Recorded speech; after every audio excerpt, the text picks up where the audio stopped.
UGC net की तैयारी कर रहे सारे विद्यार्थियों का आज की क्लास में स्वागत है।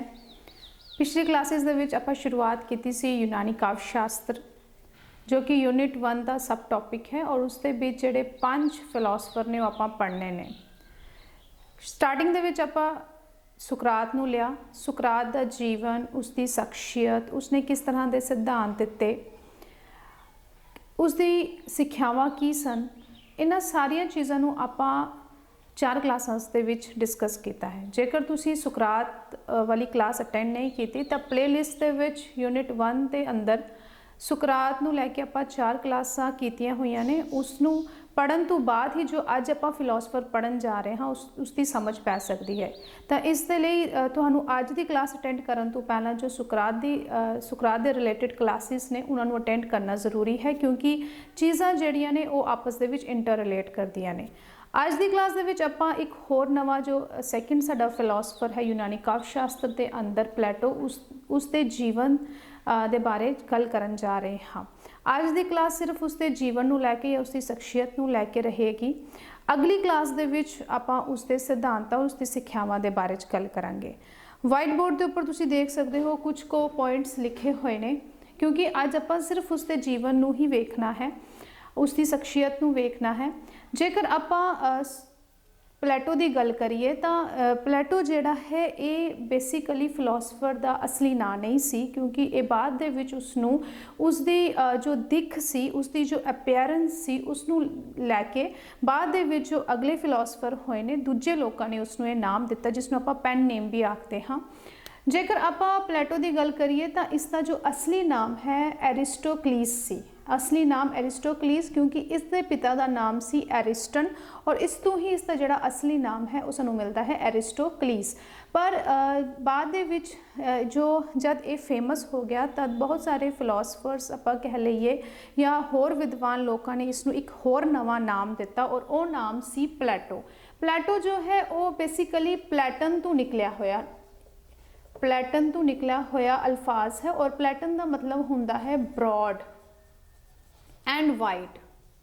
बेसिकली कहा जाता है कि जो प्लेटो सी वो देखन दे विच बहुत ही उच्चा लंबा चौड़ा जो इंसान सी और इसकी जो दिख सी बिल्कुल एक मतलब इसके जो छाती बड़ी चौड़ी और जो हाइट काफ़ी लंबी सी और ये सैनिक भी रह चुकिया सी और उसकी अपीयरेंस नूं देख के इसनूं बाद दे विच जिहड़ा नाम है वो प्लेटो दिता गया। और प्लेटो दे आपां देख लिया कि इसका मतलब हुंदा है broad and wide, broad and wide. उसके बाद एक इसनूं होर नाम मिलिया जिसनूं आपां आखदे हाँ अफलातून। अफलातून बेसिकली अरबी भाषा का शब्द है। अरबी भाषा का शब्द अफलातन, अफलातन तो निकलिया है, अफलातून।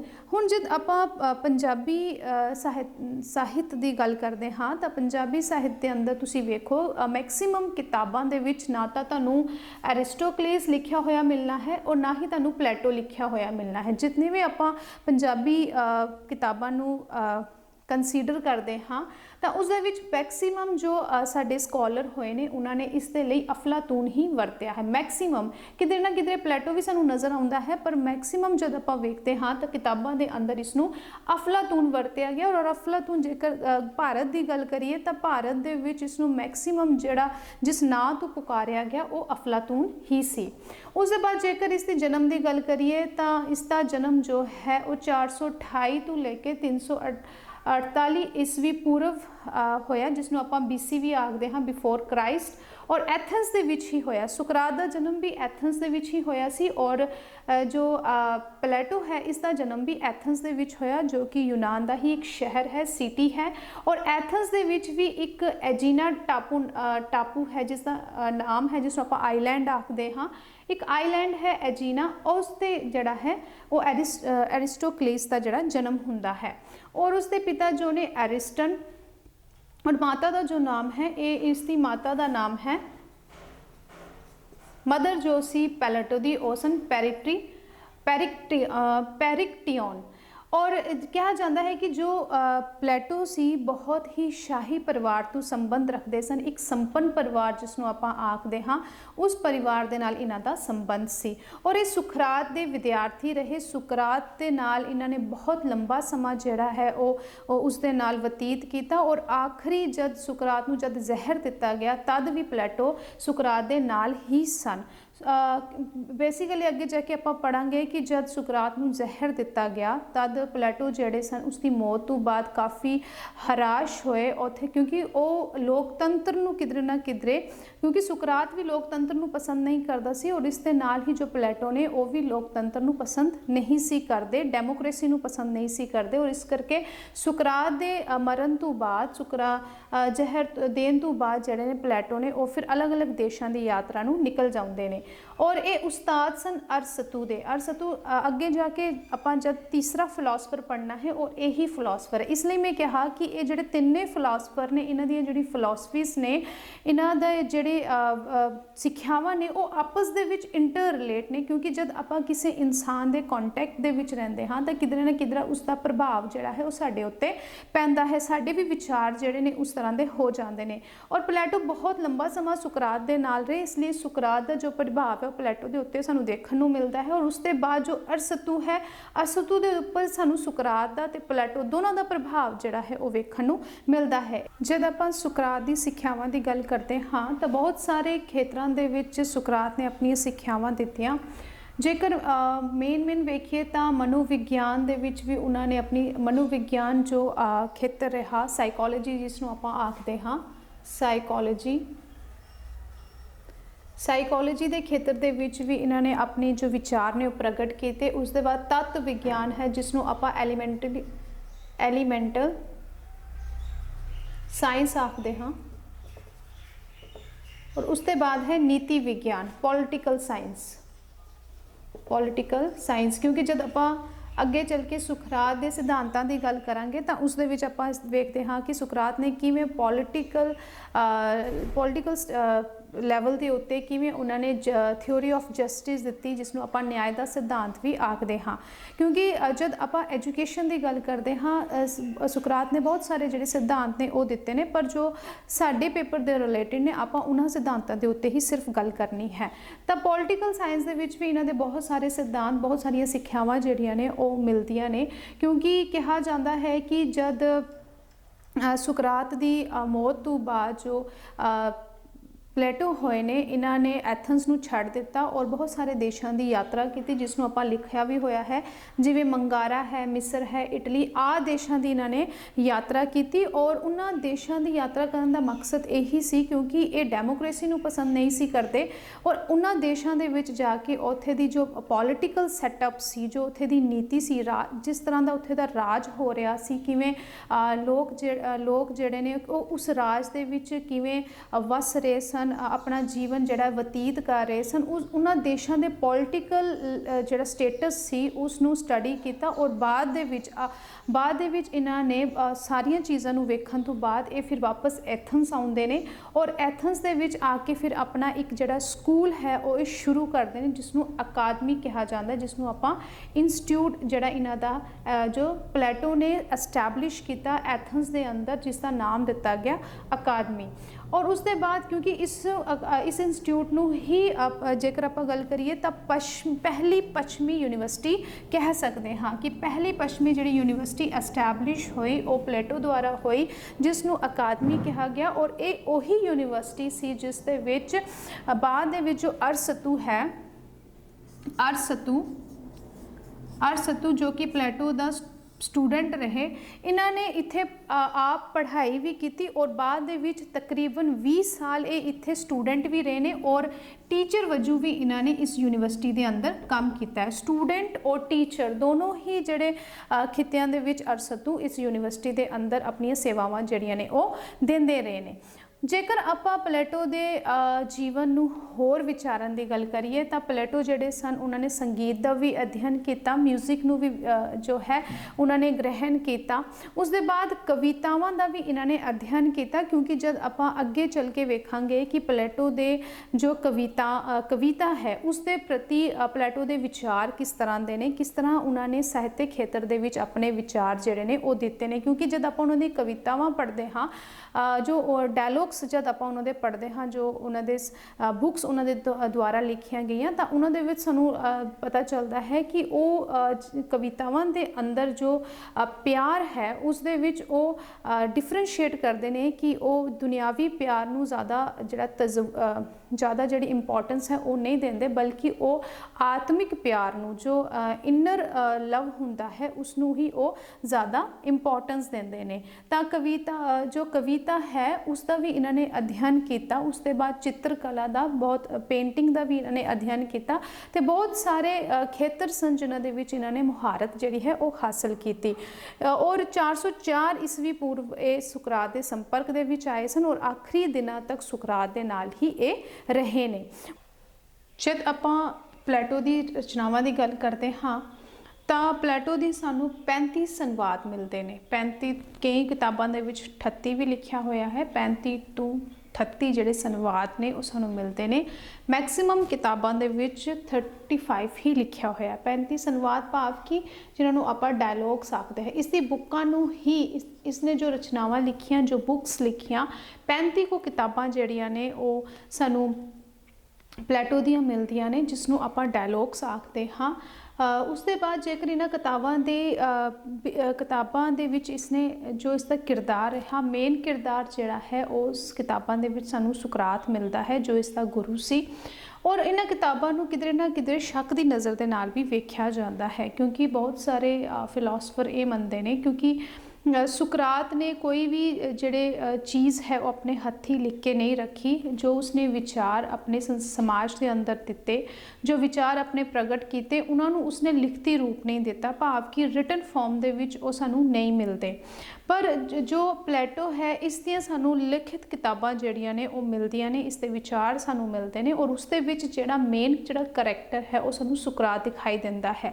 ਇਸ ਲਈ ਇਸ ਨੂੰ ਸ਼ੱਕ ਦੀ ਨਜ਼ਰ ਦੇ ਨਾਲ ਇਹਨਾਂ ਕਿਤਾਬਾਂ ਨੂੰ ਵੇਖਿਆ ਜਾਂਦਾ ਹੈ, ਕਿਉਂਕਿ ਕਿਹਾ ਜਾਂਦਾ ਹੈ ਕਿ ਇਹ ਪਲੇਟੋ ਦੇ ਵਿਚਾਰ ਨੇ ਜਾਂ ਸੁਕਰਾਤ ਦੇ ਵਿਚਾਰ ਨੇ। ਕਿਤੇ ਨਾ ਕਿਤੇ ਮਿਲਗੋਬਾ ਜਿਹੜਾ ਹੈ ਉਹ ਸਾਨੂੰ ਵਿਖਾਈ ਦਿੰਦਾ ਹੈ ਕਿ ਫਿਲਾਸਫਰ ਇਸ ਨੂੰ ਸ਼ੱਕ ਦੀ ਨਜ਼ਰ ਨਾਲ ਇਸ ਲਈ ਦੇਖਦੇ ਨੇ ਕਿਉਂਕਿ ਉਹ ਮੰਨਦੇ ਨੇ ਕਿ ਇਹ ਵਿਚਾਰ ਪਲੇਟੋ ਦੇ ਨੇ ਜਾਂ ਸੁਕਰਾਤ ਦੇ ਨੇ। ਇਹਨਾਂ ਦੇ ਵਿੱਚ ਡਿਫਰੈਂਸ਼ੀਏਟ ਕਰਨਾ ਜਿਹੜਾ ਹੈ ਉਹ ਮੁਸ਼ਕਿਲ ਹੋ ਜਾਂਦਾ, ਇਸ ਲਈ ਇਹਨਾਂ ਕਿਤਾਬਾਂ ਨੂੰ ਸ਼ੱਕ ਦੀ ਨਜ਼ਰ ਦੇ ਨਾਲ ਵੇਖਿਆ ਜਾਂਦਾ ਹੈ। 35 ਕੋ ਬੁੱਕਸ, 35 ਕੋ ਡਾਇਲੋਗਸ ਇਸ ਦੇ ਸਾਨੂੰ ਮਿਲਦੇ ਨੇ, ਪਰ ਜਿਸ ਦੇ ਵਿੱਚ ਸਾਨੂੰ 3 ਜਿਹੜੀਆਂ ਕਿਤਾਬਾਂ ਨੇ, ਮੇਨ ਕਿਤਾਬਾਂ ਜਿਹੜੀਆਂ ਇਸ ਦੀਆਂ ਕਾਫੀ ਪ੍ਰਸਿੱਧ ਹੋਈਆਂ, ਅੱਜ ਵੀ ਪ੍ਰਸਿੱਧ ਨੇ। ਅੱਜ ਵੀ ਫਿਲਾਸਫੀ ਦੇ ਅੰਦਰ ਜਿਹੜੀ ਉਹਨਾਂ ਕਿਤਾਬਾਂ ਨੂੰ ਪੜ੍ਹਿਆ ਜਾਂਦਾ ਹੈ, ਉਹਨਾਂ ਕਿਤਾਬਾਂ ਦਾ ਰੈਫਰੈਂਸ ਜਿਹੜਾ ਹੈ ਉਹ ਲਿੱਤਾ ਜਾਂਦਾ ਹੈ। ਅੱਜ ਵੀ ਜਦ ਆਪਾਂ ਫਿਲਾਸਫੀ ਨੂੰ ਸਟੱਡੀ ਕਰਦੇ ਹਾਂ, ਭਾਵੇਂ ਉਹ ਸਮਾਜਿਕ ਖੇਤਰ 'ਤੇ ਹੋਏ, ਭਾਵੇਂ ਰਾਜਨੀਤੀ ਦੇ ਖੇਤਰ ਦੇ ਹੋਏ, ਜਿਹੜਾ ਪਲੇਟੋ ਹੈ ਇਸ ਦੇ ਵਿਚਾਰ ਜਿਹੜੇ ਨੇ ਉਹ ਉੱਭਰ ਕੇ ਸਾਹਮਣੇ ਆਉਂਦੇ ਨੇ। ਤਾਂ ਉਹ ਜਿਹੜੀਆਂ 3 ਕਿਤਾਬਾਂ ਨੇ ਜੋ ਇਸ ਦੀਆਂ ਕਾਫੀ ਪ੍ਰਸਿੱਧ ਕਿਤਾਬਾਂ ਰਹੀਆਂ, ਉਹਨਾਂ ਦੇ ਵਿੱਚ ਹੈ ਪਹਿਲੀ ਕਿਤਾਬ ਦ ਰਿਪਬਲਿਕ।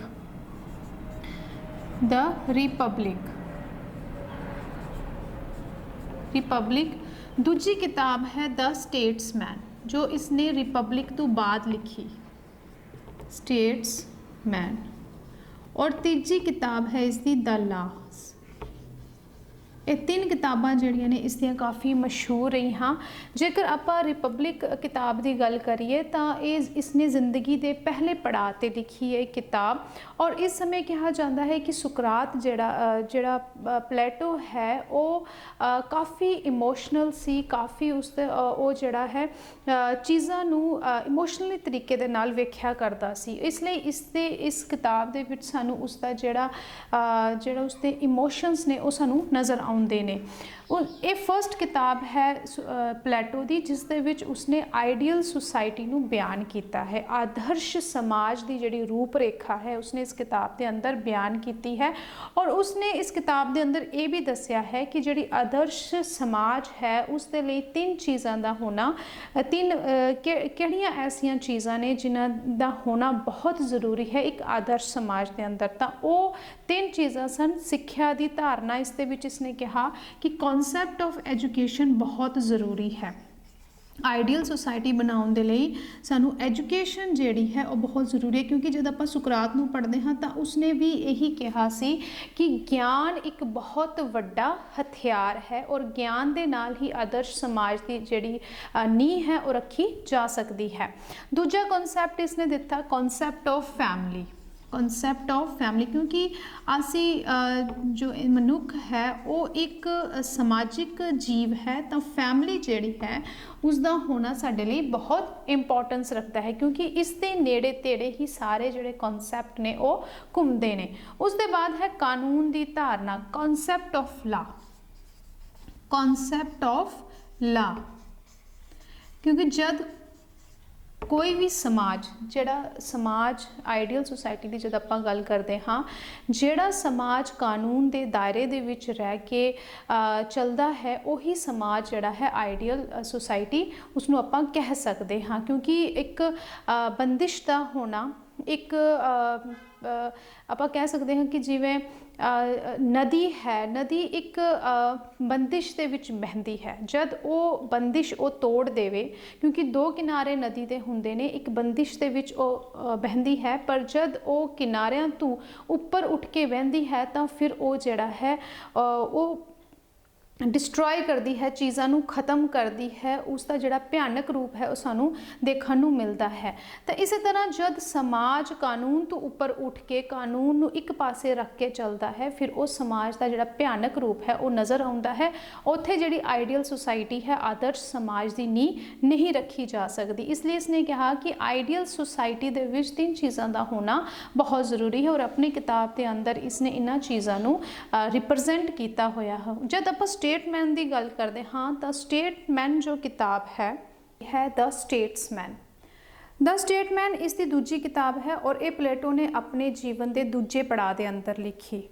ਮੱਧ ਦੇ ਵਿੱਚ, ਆਪਣੀ ਜ਼ਿੰਦਗੀ ਦੇ ਮੱਧ ਦੇ ਵਿੱਚ ਉਸਨੇ ਇਹ ਕਿਤਾਬ ਲਿਖੀ ਔਰ ਇੱਥੇ ਉਸਨੇ ਵਿਗਿਆਨਿਕ ਪਹੁੰਚ ਦਾ ਜਿਹੜਾ ਹੈ ਜਿਹੜੀ ਸਾਇੰਟੀਫਿਕ ਅਪਰੋਚ ਹੈ ਉਸਨੂੰ ਲੈ ਕੇ ਇਸ ਕਿਤਾਬ ਨੂੰ ਲਿਖਿਆ। ਕਿਉਂਕਿ ਜਦ ਆਪਾਂ ਦ ਰਿਪਬਲਿਕ ਦੀ ਗੱਲ ਕਰਦੇ ਹਾਂ ਤਾਂ ਰਿਪਬਲਿਕ ਦੇ ਅੰਦਰ ਉਸਨੇ ਇਮੋਸ਼ਨਲ ਅਪਰੋਚ ਸਾਨੂੰ ਉਸਦੀ ਮਿਲਦੀ ਹੈ, ਇਮੋਸ਼ਨਸ ਉਸਦੇ ਨਜ਼ਰ ਆਉਂਦੇ ਨੇ, ਪਰ ਜ਼ਿੰਦਗੀ ਦੇ ਦੂਜੇ ਪੜਾਅ ਦੇ ਅੰਦਰ ਉਹ ਸਾਇੰਟੀਫਿਕ ਅਪਰੋਚ ਦਾ ਮਾਲਿਕ ਹੋ ਜਾਂਦਾ ਹੈ। ਸਾਇੰਟੀਫਿਕ ਅਪਰੋਚ ਜਿਹੜੀ ਹੈ ਚੀਜ਼ਾਂ ਨੂੰ ਸਾਇੰਟੀਫਿਕ ਪੱਧਰ ਦੇ ਉੱਤੇ ਵਾਚ ਕੇ ਉਸਨੇ ਚੀਜ਼ਾਂ ਜਿਹੜੀਆਂ ਨੇ ਉਹ ਆਪਣੀ ਕਿਤਾਬ ਦੇ ਅੰਦਰ ਲਿਖੀਆਂ ਨੇ। ਇਸ ਦੇ ਵਿੱਚ ਉਸਨੇ ਸਾਇੰਟੀਫਿਕ ਅਪਰੋਚ ਨੂੰ ਯੂਜ਼ ਕੀਤਾ ਹੈ। ਔਰ ਤੀਜੀ ਜੋ ਕਿਤਾਬ ਉਸਨੇ ਦ ਲਾਜ਼ ਜੋ ਲਿਖੀ, ਇਸ ਦੇ ਅੰਦਰ ਵੀ ਉਸਨੇ ਸਾਇੰਟੀਫਿਕ ਅਪਰੋਚ ਹੀ ਕੀਤੀ ਹੈ। ਕਿਉਂਕਿ ਜਦ ਵੀ ਆਪਾਂ ਆਪਣੀ ਜ਼ਿੰਦਗੀ ਨੂੰ ਵੇਖੀਏ ਤਾਂ ਅੱਜ ਤੋਂ 20-30 ਸਾਲ ਜਾਂ 5-6 ਸਾਲ ਪਹਿਲੇ ਜੋ ਸਾਡੇ ਵਿਚਾਰ ਹੁੰਦੇ ਨੇ ਉਹ ਸਮੇਂ ਦੇ ਨਾਲ ਬਦਲਦੇ ਨੇ।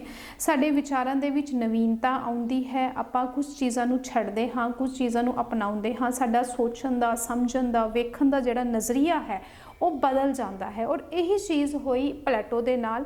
ਸ਼ੁਰੂ ਦੇ ਵਿੱਚ ਉਹ ਬਹੁਤ ਹੀ ਇਮੋਸ਼ਨਲ ਤਰੀਕੇ ਦਾ ਇਨਸਾਨ ਸੀ, ਬਟ ਜਦ ਉਸਨੇ ਚੀਜ਼ਾਂ ਨੂੰ ਗਹਿਰਾਈ ਦੇ ਨਾਲ ਵੇਖਿਆ, ਗਹਿਰਾਈ ਦੇ ਨਾਲ ਪਰਖਿਆ, ਤਾਂ ਉਸਨੇ ਫਿਰ ਆਪਣੇ ਵਿਚਾਰਾਂ ਦੇ ਅੰਦਰ ਜਿਹੜੀ ਸਾਇੰਟੀਫਿਕ ਅਪਰੋਚ ਜਿਹੜੀ ਉਸਨੇ ਲਿਆਉਂਦੀ।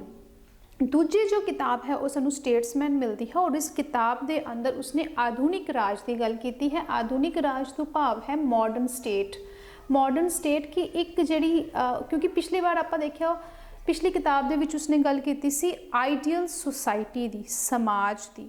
ਇਸ ਕਿਤਾਬ ਦੇ ਅੰਦਰ ਉਸਨੇ ਗੱਲ ਕੀਤੀ ਹੈ ਕਿ ਇੱਕ ਜਿਹੜਾ ਰਾਜ ਹੈ, ਇੱਕ ਰਾਜ ਜਿਹੜਾ ਹੈ ਉਹ ਆਧੁਨਿਕ ਕਿਵੇਂ ਬਣ ਸਕਦਾ ਹੈ, ਇੱਕ ਮੁਕੰਮਲ ਰਾਜ, ਇੱਕ ਆਈਡੀਅਲ ਰਾਜ, ਇੱਕ ਆਈਡੀਅਲ ਸਟੇਟ ਕਿਵੇਂ ਐਸਟੈਬਲਿਸ਼ ਹੋ ਸਕਦੀ ਹੈ। ਤਾਂ ਉਸ ਦੇ ਵਿੱਚ ਉਸਨੇ ਆਈਡੀਅਲ ਸਟੇਟ ਦੀ ਜਦ ਗੱਲ ਕੀਤੀ, ਆਈਡੀਅਲ ਮਾਡਰਨ ਸਟੇਟ ਦੀ ਜਦ ਗੱਲ ਕੀਤੀ, ਆਧੁਨਿਕ ਰਾਜ ਦੀ ਜਦ ਗੱਲ ਕੀਤੀ, ਤਾਂ ਉਸ ਦੇ ਵਿੱਚ ਉਸਨੇ ਦੋ ਚੀਜ਼ਾਂ ਜਿਹੜੀਆਂ ਨੇ ਉਹ ਸਾਨੂੰ ਦਿੱਤੀਆਂ ਨੇ। ਉਸਨੇ ਕਿਹਾ ਕਿ ਆਧੁਨਿਕ ਰਾਜ ਜਿਹੜਾ ਹੈ, ਮਾਡਰਨ ਸਟੇਟ ਜਿਹੜੀ ਹੈ ਉਹ ਦੋ ਤਰ੍ਹਾਂ ਦੀ ਹੁੰਦੀ ਹੈ। ਦੋ ਤਰ੍ਹਾਂ ਦੇ ਵਿੱਚ ਉਸਨੂੰ ਡਿਵਾਈਡ ਕੀਤਾ ਜਾ ਸਕਦਾ ਹੈ। ਇੱਕ ਹੈ ਕਾਨੂੰਨੀ ਰਾਜ, ਜਿਸ ਦੇ ਵਿੱਚ ਆਪਾਂ ਕਹਿ ਸਕਦੇ ਹਾਂ ਲਾਫੁਲ ਸਟੇਟਸ, और दूजा है गैर कानूनी राज, अनलॉफुल स्टेट्स। हुण इन्हां दे जो वर्ड्स ने, वर्ड्स तो ही चीज़ां जिहड़ियां ने वो समझ आ जांदियां ने कि कानूनी राज एक ऐसी स्टेट जिस स्टेट दे विच सिर्फ कानून नूं जिहड़ी है वो पहल दित्ती जाए, कानून नूं उपर रखिया जाए, सारियां चीज़ां जिहड़ियां ने वो कानून दे दायरे दे विच होवन, कानून जिहड़ा है वो उपर होवे और सारा जिहड़ा समाज है वो उस दे थल्ले रह के अपने जीवन नूं जिहड़ा है वो बसर करे।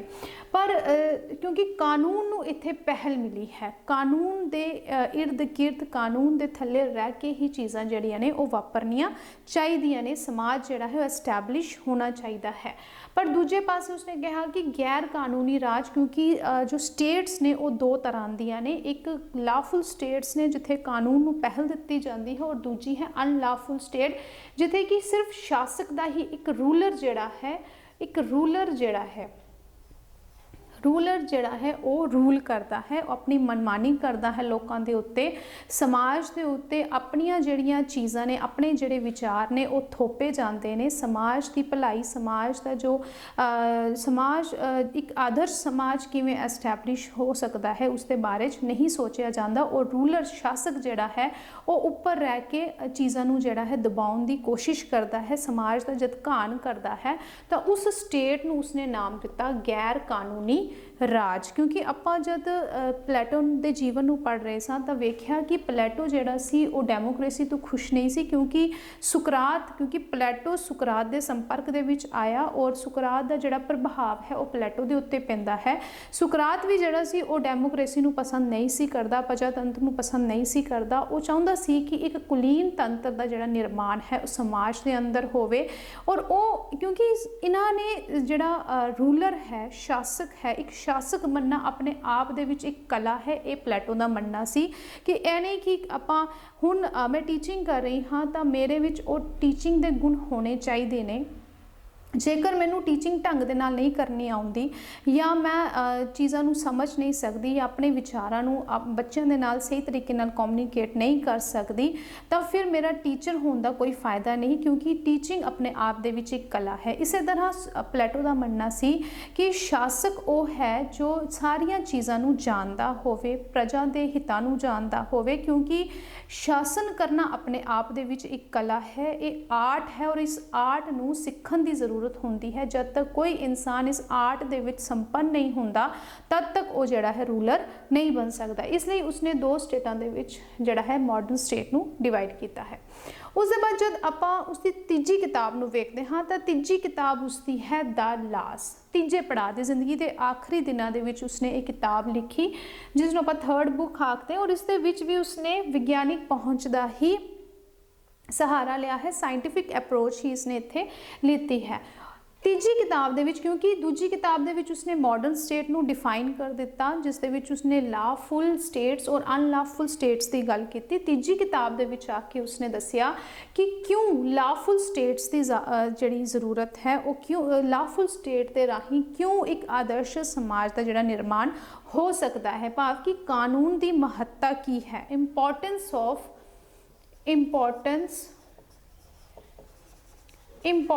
Of law.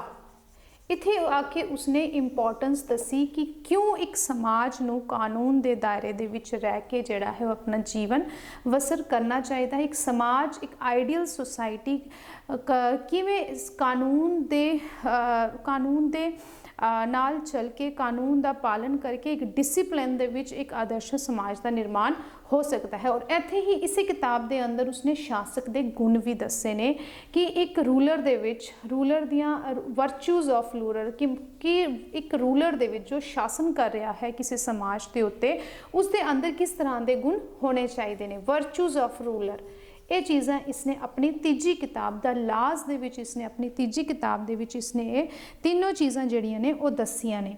ਹੁਣ ਇਸ ਨੂੰ ਫਾਦਰ ਆਫ, ਇੱਕ ਹੋਰ ਗੱਲ ਇਹ ਤਾਂ ਸੀ ਕਿ ਇਸ ਦੀ ਰਚਨਾਵਾਂ ਕਿਹੜੀਆਂ ਸਨ, ਔਰ 3 ਰਚਨਾਵਾਂ ਜਿਹੜੀਆਂ ਇਸ ਦੀਆਂ ਕਾਫੀ ਪ੍ਰਸਿੱਧ ਹੋਈਆਂ। ਉਸ ਦੇ ਬਾਅਦ ਕੁਝ ਕੁ ਗੱਲਾਂ ਆਪਾਂ ਪਲੇਟੋ ਦੀਆਂ ਹੋਰ ਕਰ ਲੈਂਦੇ ਹਾਂ, ਕਿਉਂਕਿ ਇਸ ਨੂੰ ਫਾਦਰ ਆਫ ਫਿਲਾਸਫੀ ਵੀ ਕਿਹਾ ਜਾਂਦਾ ਹੈ। ਫਾਦਰ ਆਫ ਫਿਲਾਸਫੀ, ਜੇਕਰ ਆਪਾਂ ਤੁਸੀਂ ਗੂਗਲ ਤੇ ਸਰਚ ਕਰੋਗੇ ਤਾਂ ਫਾਦਰ ਆਫ ਫਿਲਾਸਫੀ ਸੋਕਰੇਟਸ ਨੂੰ ਵੀ ਕਿਹਾ ਜਾਂਦਾ ਹੈ। ਪਰ ਜਦ ਆਪਾਂ 3 ਫਾਦਰਸ ਆਫ ਫਿਲਾਸਫੀ ਦੀ ਗੱਲ ਕਰਦੇ ਹਾਂ, 3 ਫਾਦਰਸ ਆਫ ਫਿਲਾਸਫੀ, ਦਰਸ਼ਨ ਦੇ 3 ਪਿਤਾਮਾ, ਤਾਂ ਉਸ ਦੇ ਵਿੱਚ ਸਭ ਤੋਂ ਪਹਿਲਾ ਨਾਮ ਸੋਕਰੇਟਸ ਦਾ ਹੈ, ਸੁਕਰਾਤ ਦਾ, ਦੂਜਾ ਨਾਮ ਪਲੇਟੋ ਦਾ ਹੈ, ਔਰ ਤੀਜਾ ਨਾਮ ਐਰਿਸਟੋਟਲ, ਜਿਸ ਨੂੰ ਆਪਾਂ ਅਰਸਤੂ ਆਖਦੇ ਹਾਂ, ਐਰਿਸਟੋਟਲ। ਇਹਨਾਂ ਤਿੰਨਾਂ ਨੂੰ ਦਰਸ਼ਨ ਦੇ ਪਿਤਾਮਾ ਕਹਿ ਕੇ ਪੁਕਾਰਿਆ ਗਿਆ ਹੈ, ਕਿਉਂਕਿ ਇਹਨਾਂ ਤਿੰਨਾਂ ਨੇ ਹੀ ਪੱਛਮੀ ਦਰਸ਼ਨ ਦਾ ਜਿਹੜਾ ਨੀਂਹ ਪੱਥਰ ਹੈ ਉਹ ਰੱਖਿਆ, ਔਰ ਉਸ ਤੋਂ ਬਾਅਦ ਜਿਹੜੀ ਫਿਲਾਸਫੀ ਹੈ ਪੱਛਮੀ ਸੱਭਿਅਤਾ ਦੇ ਵੈਸਟਰਨ ਫਿਲਾਸਫੀ ਜਿਹੜੀ ਹੈ ਉਸ ਤੋਂ ਬਾਅਦ ਜਿਹੜੀ ਉਹ ਪ੍ਰਫੁੱਲਿਤ ਹੋਈ ਹੈ। ਉਸ ਦੇ ਬਾਅਦ ਇੱਕ ਹੋਰ ਗੱਲ ਜੋ ਆਪਾਂ ਇਸ ਨੂੰ ਫਾਦਰ ਆਫ ਮੈਥਾਮੈਟੀਸ਼ੀਅਨ ਵੀ ਕਿਹਾ ਗਿਆ ਹੈ। ਫਾਦਰ ਆਫ ਮੈਥਾਮੈਟੀਸ਼ੀਅਨ ਇਸ ਲਈ ਇਸ ਨੂੰ ਕਿਹਾ ਗਿਆ ਕਿਉਂਕਿ ਮੇਕਰ ਆਫ ਮੈਥਾਮੈਟੀਸ਼ੀਅਨ, ਮੇਕਰ ਆਫ ਮੈਥਾਮੈਟੀਸ਼ੀਅਨ ਵੀ ਪਲੇਟੋ ਨੂੰ ਕਿਹਾ ਗਿਆ ਹੈ। क्यों कहा गया है? क्योंकि जब आप इसकी अकादमी की गल की सी, एक इंस्टीट्यूट जो इसने एथेंस के अंदर एस्टैबलिश किया, उस इंस्टीट्यूट दे विच इसने गणित और विज्ञान के उत्ते, गणित अते विज्ञान दोनों चीज़ों के उत्ते काफ़ी जोर दिता है, काफ़ी जोर दिता है, इसलिए इसनू मेकर ऑफ मैथामैटिशियन भी कहा गया है। तो अज की क्लास के विच आपां जानिया कि प्लेटो का जीवन, उसदियां रचनावां किस तरह दी सानू मिलदियां ने, और अगली क्लास जिहड़ी है काफ़ी इंपॉर्टेंट क्लास रहन वाली है, क्योंकि अगली क्लास के विच आपां वेखांगे कि प्लेटो ने किस तरह के सिद्धांत या किस तरह दी सिक्ख्यावां जिहड़ियां ने वो सानू दित्तियां, क्योंकि अगली क्लास के विच आपां उसदा ज्ञान के सिद्धांत के उत्ते भी गल करांगे, और जो उसने विचारां दा सिद्धांत दिता, थ्योरी ऑफ आइडियाज़ या थ्योरी ऑफ फॉर्म्स जिसनूं आपां आखदे हां, उस उत्ते भी गल करांगे। जेकर तुसी पुरानी क्लासेस अटेंड नहीं कीतियां तो प्रॉपर प्लेलिस्ट जिहड़ी वो बनी हुई है, और उस ते जाके तुसी अपने सब्जेक्ट के रिलेटेड क्लासेस वेख के अपना जो सब्जेक्ट मैटर है उथों तैयार कर सकते हो। अज की क्लास तुहानू किस तरह की लगी कमेंट करके ज़रूर दसना, और जेकर अपनियां होर भी क्वेरीज ने तो उसके बारे भी तुसी कमेंट राही जिहड़ा है पूछ सकते हो। अज की क्लास लई धन्यवाद।